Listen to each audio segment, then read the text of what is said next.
right, man. Let's talk about this story of a woman. She basically tells a story of a woman who, uh, who knows these stories be true. She did 2 years for her man, and he told his new girlfriend she passed away. So let's listen to the story, and I want to point out a very clear and thing about this story, and it's gonna make sense at the end, right? So let's get into it, right? Let's go. My girlfriend of 4 years told the cops that my drugs were hers. She did the time for me. I thought the judge would be lenient because she didn't have a record. Nope. She received 2 years in prison and lost her job. I visited her twice, but the ride to the prison was too long and I met someone else. I don't accept her prison calls, but I replied to her letters. She's getting released in August and expects to come back to her apartment. The landlord let me renew the lease in my name due to the circumstances, and I've been paying rent. Damn. But my new girlfriend is pregnant and stays with me. I told my girlfriend that Renee died when we first hooked up. So she's been wearing Renee's clothes as well. He didn't do anything right. How to fix things with my girlfriend when Renee returns. How to gently let Renee know she's been replaced and her apartment is mine. He don't fuck with Renee at all. Yeah. Renee, my girlfriend of 4 years, told the cops that my drugs were hers. She did the time for me. I thought the judge would be lenient because she didn't. All right, my bad. I'm trying to line up the next video. So you heard them. And, when women, this is what I'll point out because I'm not about to be long here.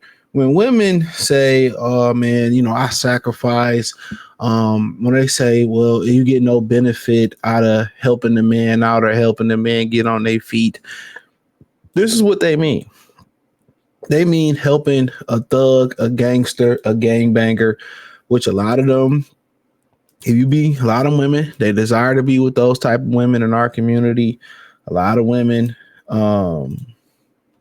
they desire to be with them in our community. That's their number one preference when they're young. And then when they go through the ringer and get traumatized by them, and then they want productive men to sit there and, be cool with them, be cool about it, and be the cleanup man.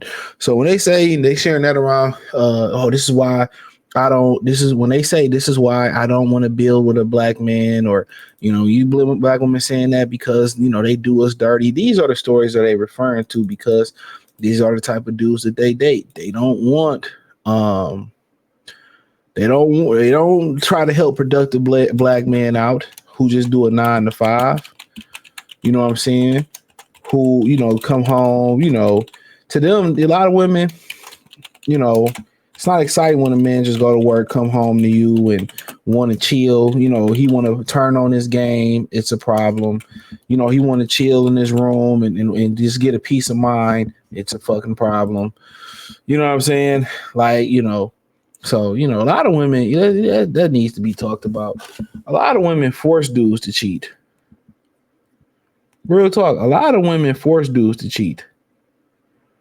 They know exactly what they're doing. You got the women who withhold the box. A lot of women force dudes to cheat. And that's a great thing about, they make home unbearable. They make their company unbearable. They, women, they pride themselves on not creating a peaceful space for men. You ask the women, I just want peace. They act like they can't do that for you. But when they say this is why they don't, build a man up or help a man build anything like Asian women do, white women do, this is their story. This is the part of the story they don't tell you.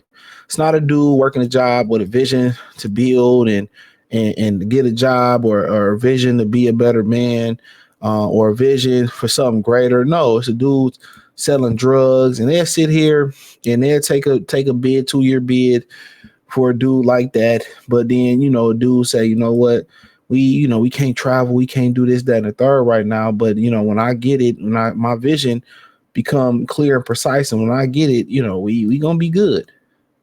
They don't want to sit there and wait for them. You got women that don't want to sit there and wait for men, to go to college. They more faithful and loyal to, dudes that's that's incarcerated and that's go to college. These are their stories when they talking about building up or not wanting to build up a man or just sit there and help a man out and the man just sit there and get on and fuck you over. These are the stories that they talking about. These are the exact stories that they talking about. They help out bums, drug dealers. That's who they mainly attracted to. So when we hear shit, when black men or productive men hear shit like this, we like, that ain't nothing that we'd do. But then, you see that dude from the Washington Commanders, they clinched the playoff game and he proposed to a Becky. And then, Keisha come out there and say, well, he just was in my DMs, and I just was giving him mop and all this type of stuff. And this is, like I said before, bring shame back. You just the jump off. A lot of women, especially black women, they love talking about the opportunities they could have had. Well, he was in my DM, or he liked me in high school, or he paid my rent, or he did it. But now he get married. All of a sudden, it's like, well, I could have had him. No, you couldn't have. If you could have had him, you would have him. You feel what I'm saying? If you could have had him, you would have had him. So I'm not trying to hear that. Y'all be expecting loyalty from drug dealers, man. And they be expecting drug dealers to follow a code. Ain't no code in the streets. That's my thing about it. Ain't no code in the streets. They do recognize that. So, he moving on and telling his new girl you died and didn't think your bid was going to be that long. Won't return your calls. None of that. None of that.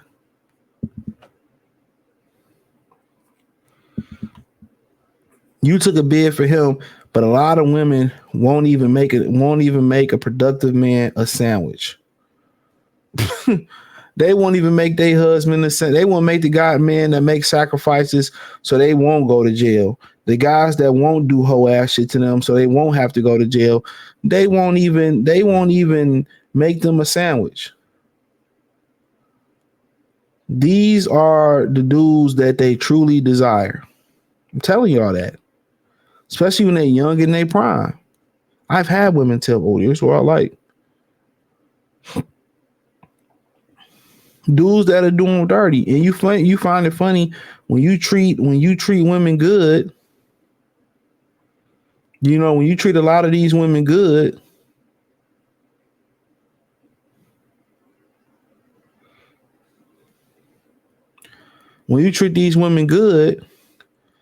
all of a sudden they treat you bad. What's that song? Why you treat me so bad? When you treat them good, their reaction is just they like that. So this is why a lot of dudes just be like, I'm good, bro. These are the dudes when they bashing black men. These are the dudes they talking about. Listen to me. When they bashing black men and we ain't shit and, we don't show, these are the dudes they talking about. Meanwhile, Becky and Maria and, they getting a good man and they getting proposed to, and then, they call the brother sellouts. You know what I'm saying? We sellouts, we bullet bags and sellouts, but y'all wasn't checking for us. Y'all wasn't checking for us, so I don't really understand that. Y'all wasn't checking for us. This is who y'all gave y'all prime years to. This is who y'all gave y'all loyalty to. This is who y'all was making sacrifices with. Tell me I'm wrong. This is who y'all was making y'all sacrifices with.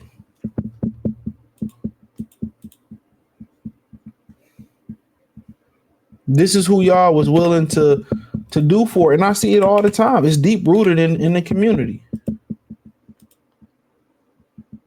I tell y'all all the time, man, a lot of these black women, they like hood shit. They won't, help you get through college. Let me say that. They won't help you get through college. But they'll bail Pookie out of jail. They'll bail their Pookie grandson out of jail. They'll bond or bail their Pookie nephew out of jail. Their Pookie son a Pookie brother out of jail. But when it come down to help you get college books or pay for tuition or order you a pizza or something like that, they ain't nowhere to be fucking found. These are the dudes, they love struggle love. Most people in our community, especially the women, they love struggle love. This very same man would have asked her, and he was a productive dude. Hey man, I need like $1,000 to finish this college course for this last semester.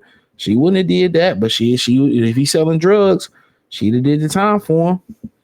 Remember one Tom was telling me a girl told him that she wasn't attracted to him no more because he wasn't in the streets. So that's what they be wanting. Don't feel bad. Don't feel bad. Go where you celebrated, not tolerated that. But hey, thumbs up the video, share the video, subscribe to the channel. The subscribe button is the bell icon button.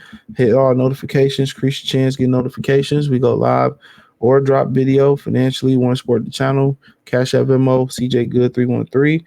But also in addition to that,